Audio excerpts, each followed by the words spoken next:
Hello guys, Assalamu alaikum. Today in this last video related to figures of history, we will discuss the third aspect termed as construction. In fact, this aspect contains these essential figures: climax, anti-climax, rhetorical and litosis. Climax, the word climax was originated from a Greek language.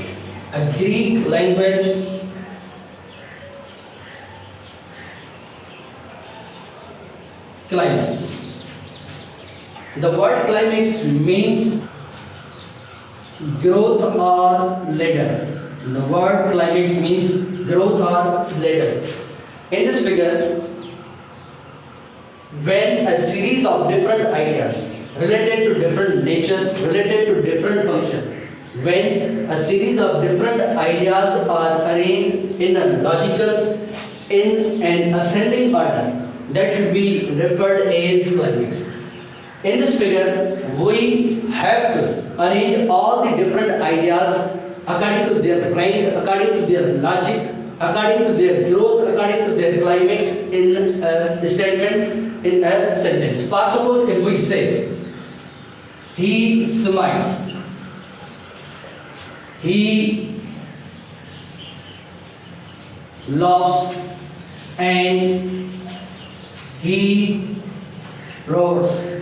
Here, in this statement, in this sentence, we have three different ideas, and we have arranged them according to their rank, according to their position in a sentence. The first rank is a smile, after that, laugh, and finally roars. In second sentence, he came, he fought, and finally he conquered. In this sentence, you will notice that we have also three different ideas, and we have arranged them according to their position, according to their rank in an ascending order in this statement. So climax may be defined as when different ideas related with different natures, when they are arranged according to ascending order, according to ascending logic or position, that should be referred as a climax. Now the second figure is anti-climax. Basically, anti-climax is also named as Metonomy. Anti-climax is a reverse, is contrary, is opposite process to climax. In climax, we have arranged all the different ideas in an ascending order, whereas in anti-climax we should arrange all the different ideas, different opinions in descending order. For suppose if we say, he lost his family, his car, and his watch. Here we have arranged all the different ideas in a descending order. In climax, we should say he lost his watch, then his car, and finally then his family. But in anti-climax, we have to show a reverse process. We have to show an opposite process. So here, in anti-climax, we should say he lost his family, his car, and his watch. In second sentence, if we say, he lost his son in a battle, a car, in an accident, and a dog in a ditch.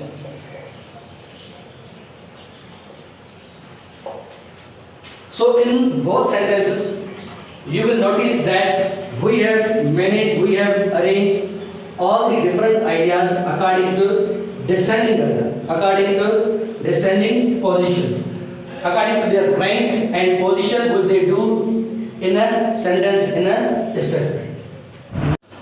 Now guys, we will discuss the third figure contained in this aspect termed as rhetorical. In fact, in rhetorical, we make an interrogative statement for what purpose? Not for to get its answer, but to make our statement, but to make our sentence more effective, more emphatic. For suppose sometimes in informal language, we use such types of sentences like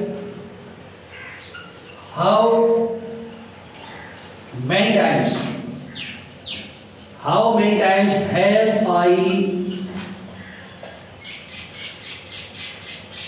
told you to clean your room? So here this sentence, even it is made in interrogative sense, but here we don't demand its answer. Then for what purpose we have made such statement, we have made such sentences in order to make our statement more effective, more effective. In next sentence,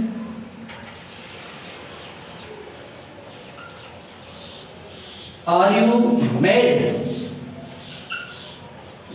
Why don't you get my point? So,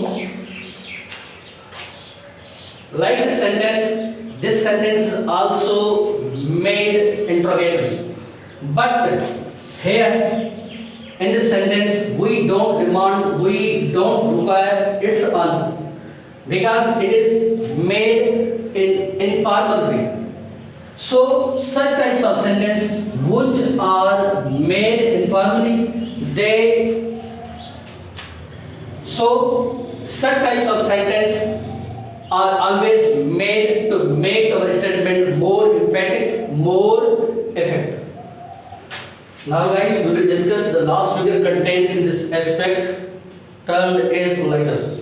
Basically, litosis is such figure, litosis is such statement which is made negatively by showing positive nature, by showing positive meaning.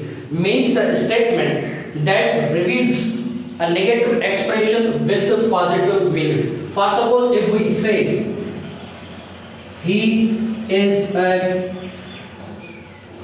clever boy.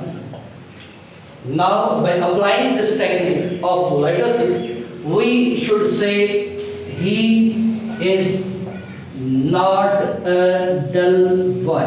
Here both these sentences are equal in right, equal in meaning. In first sentence, we have said that he is a clever boy.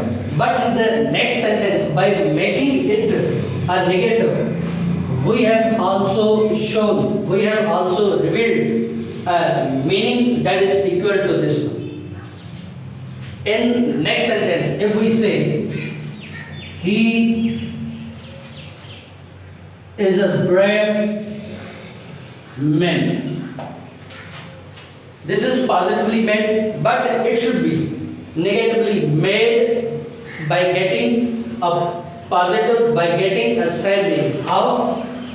He is not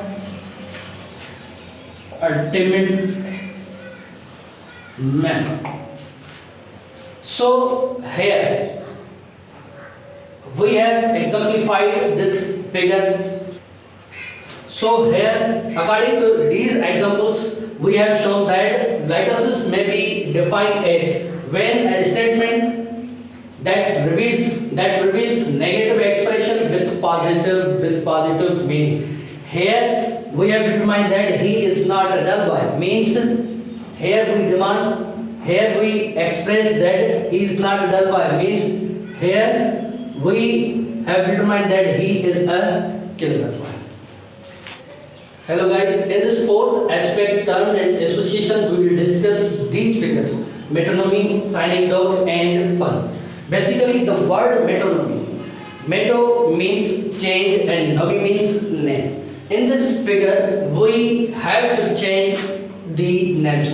Means in this figure, actual words are substituted. Actual words are replaced with the other names. With other names. For suppose if we say seek knowledge from cradle to grave.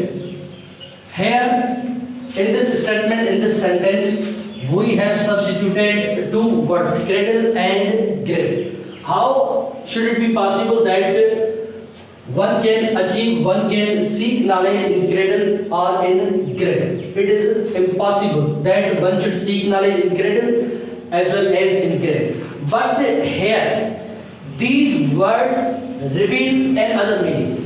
What here cradle refers beginning, as well as grave refers ending. Means from alpha to omega.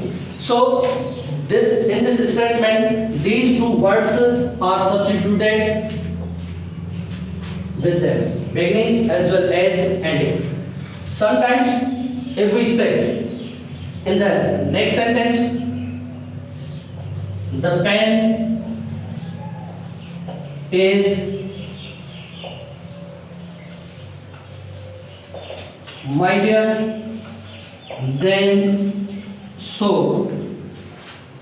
This sentence also contains two words which are substituted, which are replaced by the other words. The pen is mightier than sword. Apparently, pen is not mightier than the sword, but here both the words reveals another meaning. Both the words reveal another meaning. Here, pen refers its master, its operator, which is author. Whereas sword refers a soldier. So here we have determined a comparison between these two persons, author and soldier. So here we should say that author is mightier than the soldier. The second figure contained in this aspect is named as synecdoche. Basically, it is a figure which is designed to show from whole to part or from part to whole. For suppose from whole to part. Now, according to the nature of synecdoche, we have to make two statements which show meaning from whole to part or from part to whole. In this first sentence, we should say all hands are busy at work. Here, guys, you will notice that all hands, it is a whole. It is a whole. Whereas at work points out a part. Here we have made such a statement that runs from whole to part. Here all hands point the whole, whereas at work points the part. And now we can make a statement that reveals a meaning from part to whole. For suppose if we say he has many mouths. He has many mouths for what? He has many mouths to eat.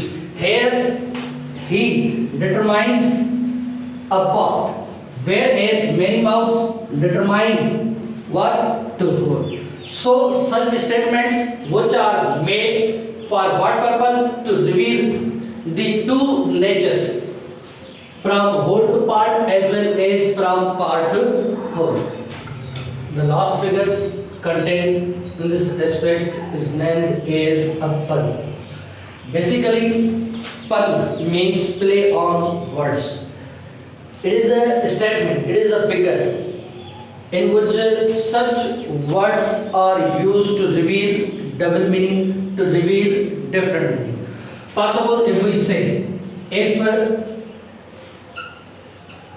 life is worth living, it depends upon liver.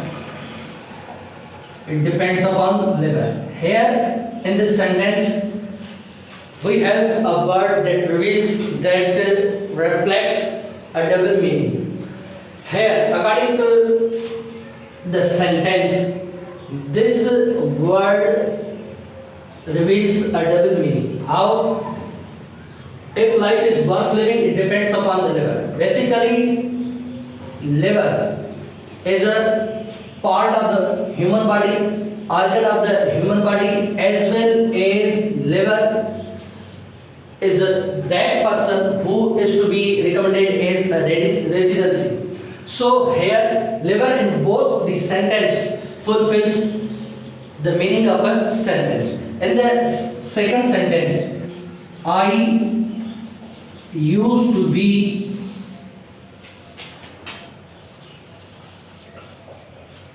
a baker, but I lost the interest. Here, this word, like liver, reveals double meaning. I used to be a banker, but I lost the interest. Here, I used to be a banker, but I lost the interest. Interest means, interest reveals double meaning, like a liver. Now, guys, we will study the fifth aspect of the figures of speech, termed as indirectness of speech. Contain this major figure termed as alliteration. Basically, alliteration may be defined as repetition of same beginning consonant letters. Repetition of same beginning consonant letters placed used in a sentence. For suppose we have three examples regarding this figure. When you will notice this sentence, you will find that each word begins with the same consonant letter. H is a consonant letter, and every word in this sentence starts with the same consonant letter. So such statements, such words, such letters, when they are alliteration. First of all, how high his honor holds his haughty head. Here you will notice that each word begins with the same consonant letter H. So such statement should be referred as alliteration. In the second sentence, which is also starts with the same consonant letter S. Suddenly she saw 7 stars. Here, every word begins with the same capital letter S. So, such type of sentences should be done as alliteration. In the last sentence, which is also made with the same beginning consonant letter S. Sweet singer sings sweet songs. So, hope you guys understand them very well. And in future, I will make such videos regarding English language as well as English literature.